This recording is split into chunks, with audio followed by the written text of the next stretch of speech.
하나님의 말씀은 누가복음 17장 20절로 24절입니다. 그 바리새인들이 그 하나님의 그 나라가 언제 임하나이까 묻거늘 예수께서 대답하여 이르시되 그 하나님의 그 나라는 관찰할 수 있게 임하는 것이 아니요 또 여기 있다 저기 있다고도 못하리니 그 하나님의 그 나라는 너희 안에 있느니라. 그런데 그 제자들에게 이르시되 날들이 이르리니 너희가 인자의 그 날 중 하루를 보고자 하되 보지 못하리라. 사람들이 너희에게 말하되 보라 저기 있다 보라 여기 있다 하리라. 그러나 너희는 가지도 말고 따르지도 말라. 번개가 하늘 이쪽에서 번쩍이어 하늘 저쪽까지 비침같이 인자도 자기의 그날에 그러하리라. 오늘 말씀 가지고 하나님의 나라 곧 천국은 와 있나요? 앞으로 올 건가요?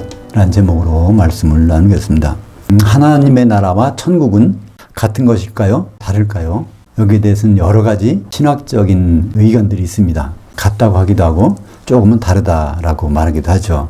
그러나 분명한 것은 예수님이 어떻게 말씀하시는가 중요한 거 아닙니까? 예수님은 여기에 대해서 같다고 말씀하셨어요. 마태복음 19장에 보면 거기에 이제 부자 청년이 와서 어떻게 하면 영생을 얻으리까? 그러니까 거기에 대해서 말씀하시는 중에 결국은 내가 가진 것을 다 팔아서 가난한 자들에게 주고 나를 따르라 했더니 근심하며 떠나더라. 그렇게 말씀하신 다음에 제자들에게 뭐라고 말씀하십니까? 마태복음 19장 23절에 보면 예수께서 그의 제자들에게 이르시되 부자는 천국에 들어가기가 어려우니라. 다시 너에게 말하노니 낙타가 바늘귀로 들어가는 것이 부자가 그 하나님의 그 나라에 들어가기보다 쉬우니라. 한 말씀 중에 천국과 하나님 나라는 같은 것이라는 것을 이렇게 설명해 주는 성경 구절 이거 있기 때문에 우리는 더 이렇게 논쟁할 필요가 없습니다. 천국과 하나님 나라가 다를까 같을까 이것은 논쟁의 여지가 없는 것이죠. 그런데 성경에서는 하나님 나라가 지금 왔다고도 하고 또 하나님 나라가 임한다는 말 두 가지가 같이 나옵니다.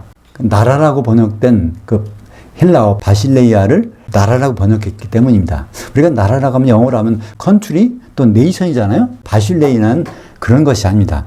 바실레이아는 바실류스에서 나왔습니다. 바실류스는 킹입니다. 왕. 그러니까 바실류스가 통치하는 것이 바실레이아인데 그것을 우리 한글 번역에는 나라라고 해놨기 때문에 어떤 장소인가 어떤 눈에 보이는 나라인가 그렇게 생각할 수 있습니다.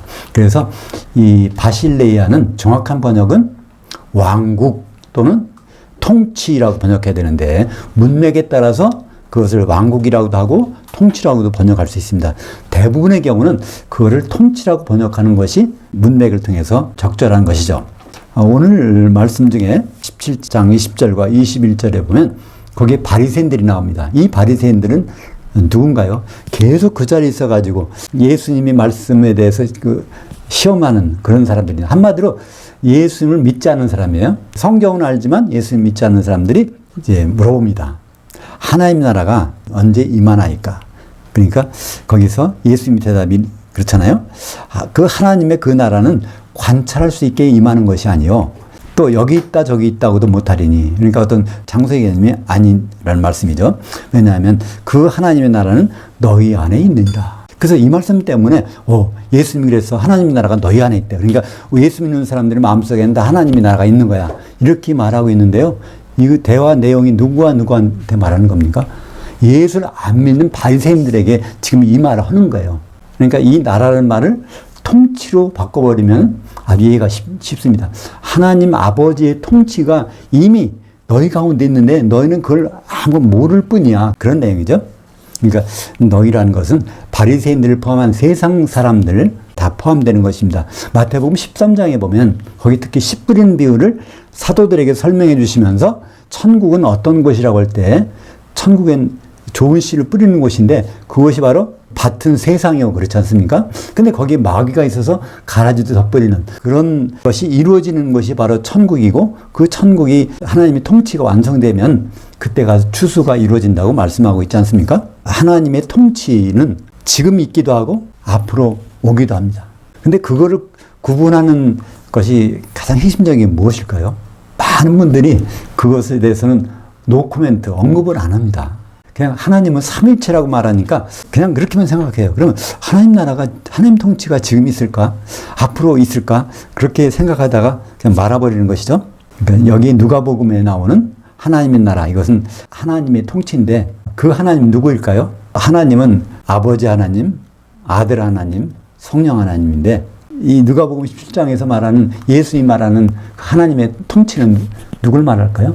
아버지죠, 당연히. 예수님이 이 말씀하고 있으니까 자기 통치는 앞으로 천년왕국에서 있을 거니까 너무나도 분명하지 않습니까? 이걸 구분해서 생각해야 되는데 그걸 구분 안 하니까 예수님 우리와 함께 계셔 이렇게 말하니까 예수님이 재림하신다는데 도대체 왔다 갔다 하면 이해가 안 가는 것입니다. 근데 그것을 하나님이란 단어만 구분하면은 너무나 쉽습니다. 구약에서 하나님은 보통 엘로힘이라고 부릅니다.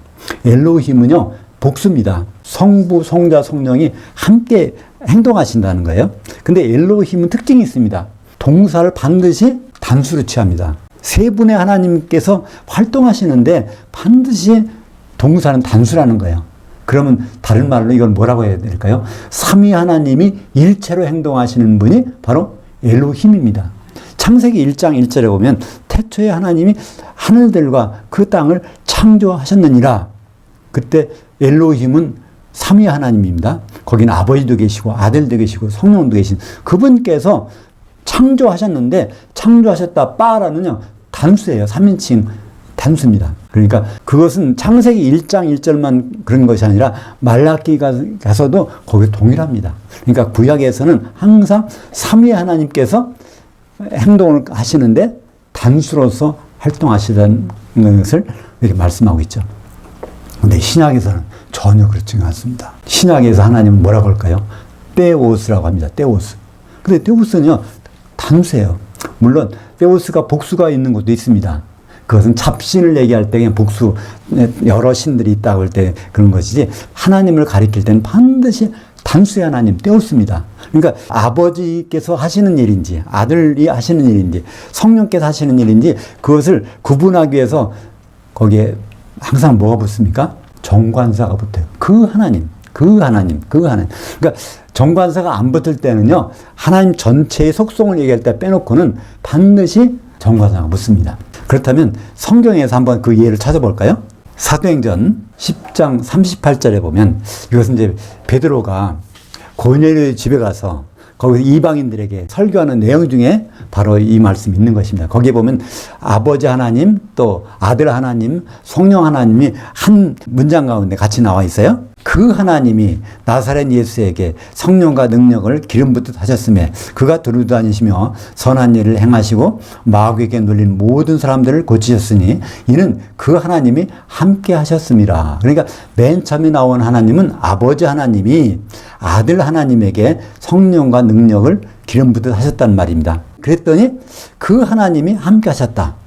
그것은 성령님께서 그 예수 그리스도와 함께 하셨다는 말씀을 이렇게 말씀하고 있는 것입니다. 여기엔 반드시 뭐가 있어요? 정관사, 그 하나님 이렇게 붙어 있는 것입니다.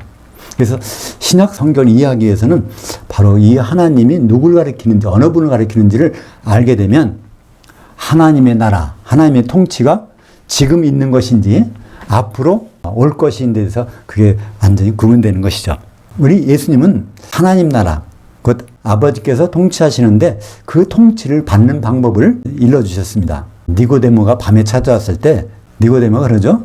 거듭나는 것에 대해서 묻습니다. 내가 어머니 모태에서 양수가 터져서 이렇게 물러 나왔는데 거듭난다는 것이 다시 또 어머니 뱃속에 들어갔다 나와야 됩니까? 거기에 대해서 설명하시는 것이 바로 요한복음 3장 5절에 나오죠. 그 설명이 6절까지 이어집니다. 사람이 물과 영으로 나지 않냐면 물로 양수 같아서 나오는 것만 되고 거기서 말면 그런 뜻입니다. 영으로도 나야 되는데 그 하나님의 통치에 입장할 수 없느니라. 하나님의 통치를 받을 수 없느니라 그런 뜻입니다.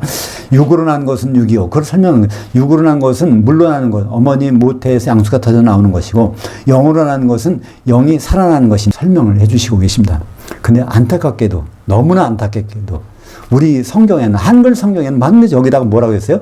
물과 성령으로 거듭나지 아니하면 이렇게 해놨으니까 물로도 나고 성령으로 나야 되나 보다. 물은 말씀이고 성령은 성령이다. 이런 생각을 갖게 되는 경우가 많습니다. 거듭난다는 것은요, 성령과는 전혀 관계없는 일입니다.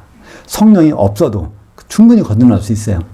성령은 거듭난 사람들이 바로 교회를 이뤄서 예수님과 혼인할 수 있도록 그래서 주시는 것이지, 거듭나라고 내게 성령 주신 분은 아닌 것이죠. 베드로전서 1장 3절에 분명히 나와 있습니다.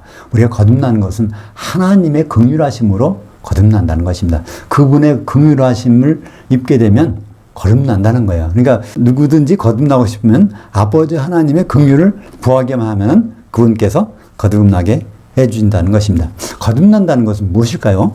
거듭난다는 건 두 번 난다는 것인데, 엄마 뱃속에 한 번 나오고 두 번째는 죽었던 영이 살아나는 것입니다.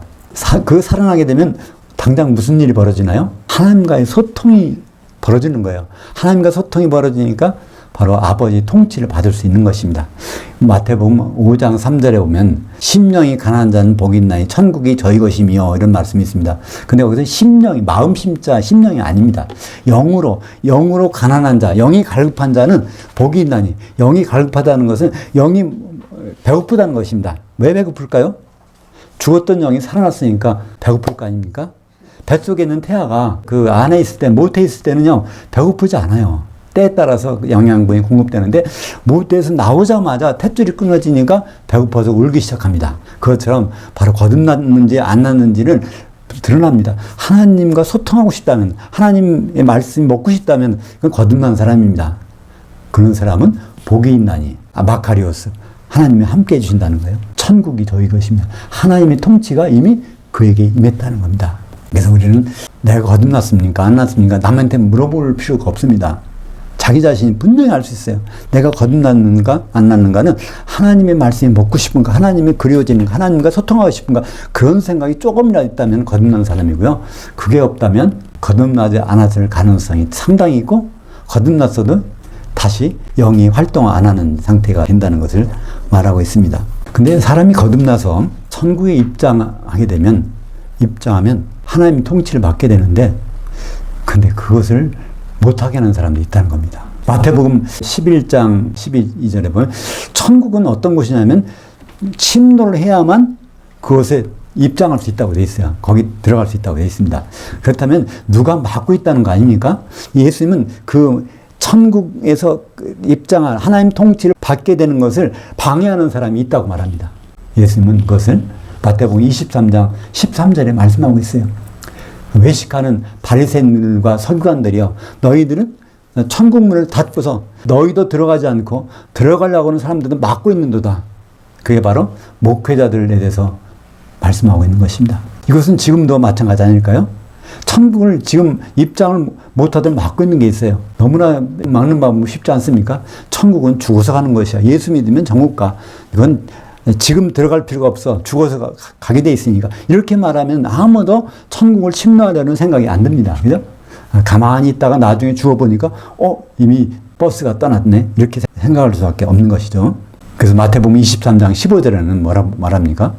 그 외식한 서기관과 바리새인들, 목회자들이 교인 하나를 얻기 위하여 불신자를 전도해서 성도를 만들기 위해서 바다와 산으로 두루 다니다가 거기서 하나를 만나면 이 사람은 이제 입으로 시인해서 예수 믿겠다 하면은 그 사람을 배나 더 지옥 자식이 되게 한도다. 그래서 지옥 자식이라는 말은 아들이라는 뜻입니다. 지옥의 상속자라는 뜻이에요.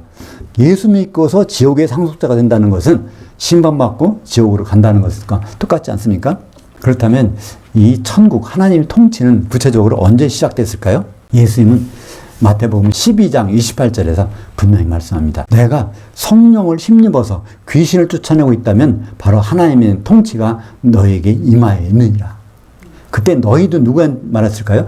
바리새인들이 거기서 말하는 거예요. 저 예수라는 분이 귀신의 왕 바알세불을 힘입어 귀신을 쫓았다고 하니까 거기에 대해서 막 그 사람들에게, 예수를 배척하는 사람들에게 말하고 있는 것이 하나님의 통치가 너희에게 이미 임하였다고 말씀하고 있는 것입니다. 그러니까 한마디로 세상에 이미 임하였다는 것입니다. 언제? 예수님이 공생애를 시작할 때, 그때부터 하나님의 통치는, 아버지의 통치는 시작된 것입니다. 사실 아버지의 통치, 아버지의 나라, 천국에 대해서는 자세히 설명되어 있는 것이 어디 있을까요? 주기도문에 반복적으로 설명이 되어 있습니다. 마태복음 6장 9절과 10절입니다. 그 하늘들에 계신 우리 아버지요. 여기부터도 그 하늘들입니다. 그 하늘들이라는 것은 창세기 1장 1절에 나오는 쌍수의 하늘들이에요. 이미 하나님은 하늘들을 창조하시고 그 속에 들어와서 하나님은 역사하시는데 그 하나님을 얘기하는 것입니다. 하늘들에 계신 우리 아버지요. 근데 이 주기도문도 시작부터 우리는 그것을 달리 암송하지 않습니까? 단수의 하늘이라고 말하고 있어요. 쌍수의 하늘과 단수의 하늘은 전혀 다른 곳인데 그 다음으로 가볼까요? 아버지의 그 이름이 거룩히 여김을 받으시오며. 아버지의 그 이름이 있는데 거룩하게 한다는 것은 구별된다는 것입니다. 그 이름값이 나타난다는 거예요. 도대체 그 이름이 무엇일까요?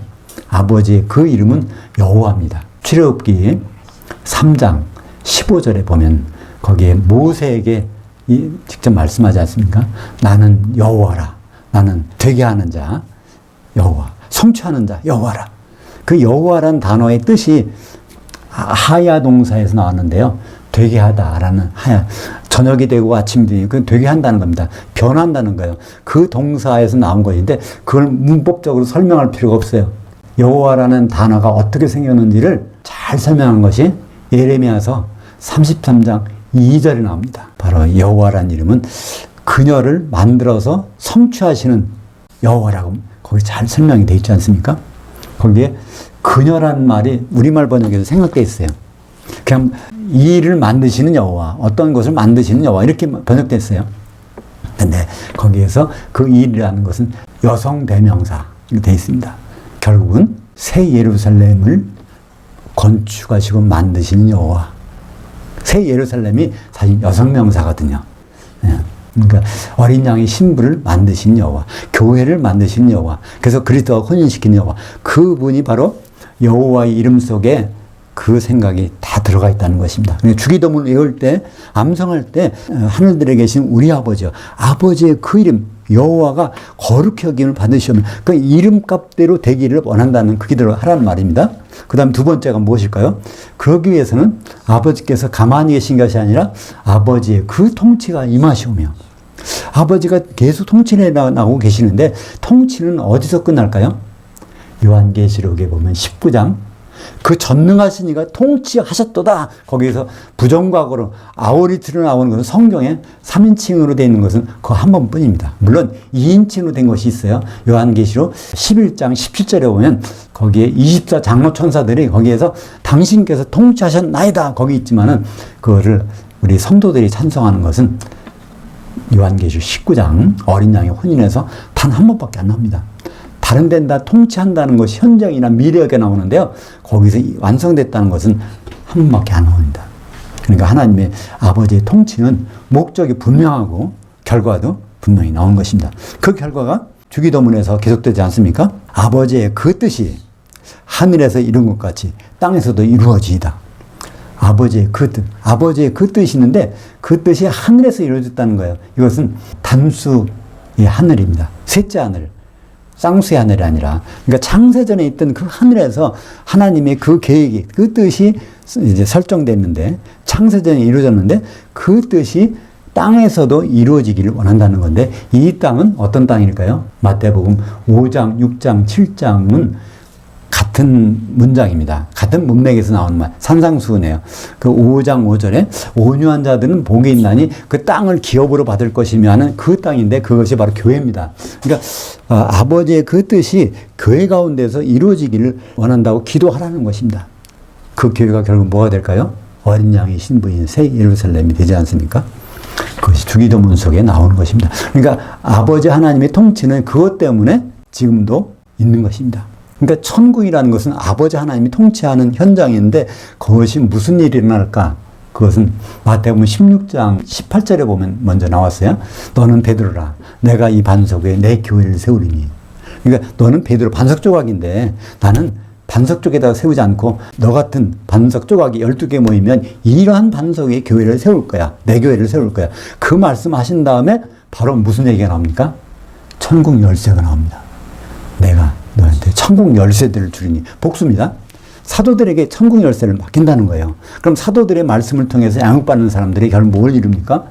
교회로서 어린 양 신분을 이루게 된다는 말이죠. 마태복음 16장 19절에 보면 내가 천국 열쇠들을 내게 주리니 내가 땅에서 누구든지 매면 하늘들에서도 있을 것이요 내가 땅에서 누구든지 풀면 하늘들에서 풀려 있으리라.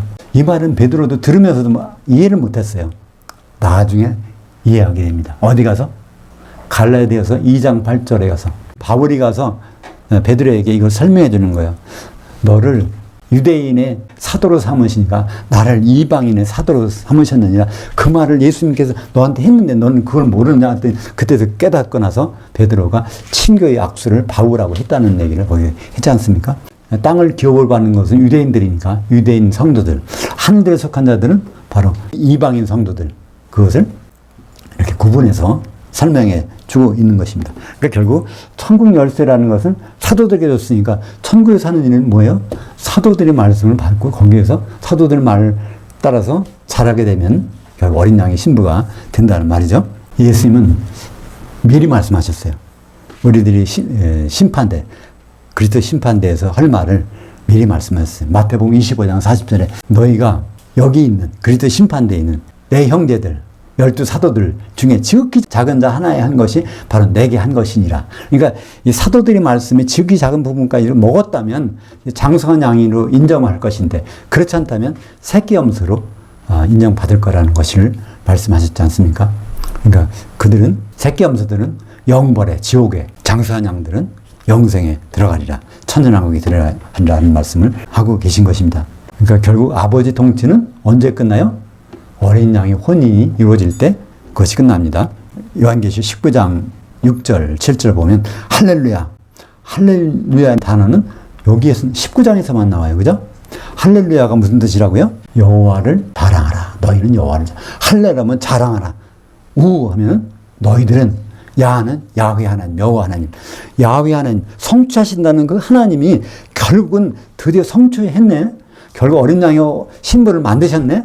그리고 뽐내고 자랑하는 그 말씀이 할렐루야인데 바로 거기서 할렐루야. 주 우리 하나님 아버지 전능하시니가 통치하셨도다. 그 어린 양의 혼이 이르렀고 그의 아내가 자신을 준비했으므로. 그리고 나서 그 다음부터는 뭐가 시작될까요? 천년왕국이 이어지는 것입니다. 요한계시록 11장 15절에 보면 7 천사가 나팔을 불 때 마지막 나팔을 불 때 하늘에서 큰 음성이 나서 이르되 세상 나라가 천국이 아버지께서 통치하는 나라가 우리 주와 그의 그리스도의 왕국 천년왕국이 되어 그가 세세토록 통치하시리로다. 통치하시리로다는 미래입니다. 아버지 통치는 이미 끝났고 아들이 통치를 하시겠다는 거죠. 앞으로 재림 때는 엄청난 일이 있습니다. 그냥 예수님만 만나는 게 아니에요. 그건 심판의 자리입니다. 오늘 이제 누가복음 17장 22절에 보면 그런데 그 제자들에게 이르시되 어떤 날들이 이르리니 너희가 인자의 그 날들 중 하루를 보고자 하고되 보지 못하리라. 이 말씀이 무슨 말씀인지 잘 이해가 안 가시지 않습니까? 이 말씀은 이제 재림 때 어떤 일이 날 거를 말씀하는 겁니다. 여기서 이 어떤 날들이라는 것은 바로 인자가 오는 날들입니다. 23절에 보면 사람들이 너희에게 말하되 보라 저기 있다 여기 있다고도 못하리는 그러나 너희는 가지도 말고 따르지도 말라. 이것은 누가복음은 항상 먼저 나온 복음서가 있기 때문에 생략을 합니다. 마태복음 24장 23절에는 거기에 그리스도께서 여기 있다 저기 있다 해도 인자가 이제 재림하셨다고 말하고 있을지라도 그거 믿지 말라는 거예요. 그 인자는 언제 오실까요? 이 지상에는 안 오십니다. 결국은 사도들이 죽어서 나중에 부활할 때 그때 오시는 거니까 생전에는 예수님이 온다는 것을 말해도 믿지 말라는 것입니다. 우리나라도 재림 예수가 얼마나 많은지 몰라요. 굉장히 많다고 하는데 그냥 거짓말입니다. 재림 예수는요 이 땅에 안 오신다는 거니까요. 인자라는 말은 하나님이신 분이 사람으로 오셨다는 뜻이고 피를 흘리셨다는 뜻입니다. 그래서 인자 속에는 무엇이 들어가 있다고요? 심판관이라는 말이 들어가 있습니다. 요한복음 5장 27절에 예수님께서 인자됨으로 말미암아 심판하는 권세를 예수님께 맡기셨느니라. 앞으로 모든 심판은 아버지가 안 하십니다. 성령도 안 하세요. 왜냐하면 인자에게 맡기셨기 때문에. 그래서 인자라는 단어가 성경에 등장하게 되면 유의해야 됩니다. 심판 때구나. 인자가 올 때 심판 때입니다. 근데 예수님은 어디로 오실까요? 많은 분들은 지상으로 오신다고 합니다. 그렇게 말하는 이유 중에 하나가 바로 이 스가랴서 14장 4절 때문에 그래요. 예루살렘 동편 감람산에 서실 때 메시아가 오신다고 하니까 이스라엘의 예루살렘의 동편의 감람산에 거기로 오신대. 사실 이스라엘 가면요, 성지순례 가신 분은 알겠지만 예루살렘 동편에는 거기는 공동묘지가 굉장히 많아요. 거기는 돈이 있어도 못 들어가는데 자리가 없어서. 그러니까 사람들이 메시아 만나려고 다 죽으면 거기다가 이제 묘지를 삼다고 그러는데 그것은 상징입니다. 예수님은 땅으로 오시는 것이 아니라 반드시 공중으로 오십니다. 데살로니가전서 4장 16절 17절에 보면 주께서 호령과 전사장의 음성과 하나님의 나팔로 친히 하늘로부터 강림하시리니 그리스도 안에서 죽은 자들이 먼저 일어나고, 그럼 모든 기독교인들이, 죽었던 기독교인들이 부활하고 그때까지 살았던 기독교인도 그들과 함께 공중으로 끌려 올려져서 예수를 만난다고 돼 있지 않습니까? 그래서 항상 주와 함께 있다고 돼 있어요. 어떠하면 심판에서 영생으로 분류되면, 영벌 받으면 지옥 가는 거지만 거기서 기름을 준비해서 장사한 양이 돼서 영생이 한다면 항상 공중에서 그리스도와 함께 있다는 거예요. 1000년 동안도 거기에 항상 있고 그 다음도 거기에서 백보자 심판이 열릴 때도 거기에 이기는 자들로서 심판 자리에 있게 되는 것입니다. 그러므로 주님이 지상으로 재림한다는 것은 완전히 거짓 주장입니다. 예수님께서 그리스도께서 여기 있다 저기 있다 해도 절대 믿지 말라. 먼 번개가 하늘 아래, 이쪽에서 번개가 하늘 아래 저쪽까지 비친 것 같이 인자도 그날에 그러하리라. 그러니까 결국은 지상에서 어디 임하시는 것이 아니라 공중으로 임한다는 것을 이렇게 말씀하고 있는 것이죠. 모든 기독인은 주의 날 영의 몸으로 부활해서 7개의 소속이 돼서 심판하실 주님을 공중에서 만나게 됩니다. 성도들이 예수님과 만나는 장면이, 생생한 장면이 어디에 기록되어 있을까요? 요한계시록 1장 10절에 보면 주님의 재림하시는 날에, 13절에 보면 7교회 한가운데 인자 같은 분이 거기 계세요. 그러니까 7교회 소속이 돼서 성도들은 바로 예수님 만나게 됩니다. 성도 개인이 직접 가서 예수님 만나는 게 아니에요. 반드시 교회에 소속이 돼서 주님 만나게 됩니다. 그래서 예수님은 그 만나는 장면을 어떻게 말씀하고 있죠? 요한계시록 3장 20절에 내가 문 밖에서 두드릴 텐데 누구든지 내 음성을 알아듣고 문을 열면 내가 그로 들어가 만찬을 같이 먹을 것이요. 그도 나와 같이 만찬을 같이 먹을 것이다. 그 만찬이 혼인 만찬. 만찬이란 말은 데이푸논. 만찬을 먹다는 동사는 데이푸네오. 그러니까 만찬을 같이 먹는다는 데이푸네오가 요한계시록 3장 20절에 있습니다. 바로 우리 예수님을 직접 만나잖아요. 교회 가운데 있을 때 교회 문을 두드린 분이 예수님이 있는데 예수님이 7개 문을, 7개 교회의 문들을 두드린다는 것입니다. 그때 예수님의 음성을 어떻게 알아들을 수 있을까요? 요한복음 10장 27절에 내 장성한 양들은 내 음성을 알아듣느니라 말씀하고 있습니다. 그러니까 우리는 급선무는 그겁니다. 예수님 만나긴 만나는데 예수님 만날 때 장성한 양이 되려면 어떻게 해야 될까? 그렇지 않으면 새끼염소가 되는데, 그러면 우리는 사도들의 꼴을 꼼꼼히 날마다 조금씩이라도 먹는 방법밖에는 없습니다. 그래야 예수님 교회 문을 두드릴 때 문을 열고 주님과 더불어 혼인 만찬을 같이 먹지 않겠습니까? 그러니까 우리가 주님 만나면 혼인에 앞서 반드시 심판이 있습니다. 근데 혼인은 중매쟁이가 사도들입니다. 그러니까 사도들의 말만 잘 들으면 혼인에 절대로 실패할 게 없다는 것이죠. 고린도 후서 5장 10절에 보면 이는 우리가 다 반드시 그리스도 심판대 앞에 나타나게 되어 각각 선악간에 그 몸으로 행한 것을 따라 받게 하라 함이라. 이때 우리는 성도들이 아니라 사도들입니다. 사도들이 반드시 그 자리에 있겠다는 거야. 누구를?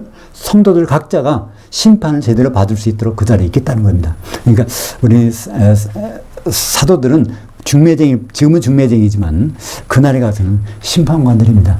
우리가 사도를 가까이 하고 친근히 하고 날마다 사도의 말씀에 관심을 기울일 필요가 여기 있는 것입니다. 사랑하는 여러분, 날마다 사도들이 꼴을 잘 섭취해서 그날 주님과의 혼인만찬에 참여하시기를 주의 이름으로 축복합니다. 기도하겠습니다. 하나님 아버지 감사합니다.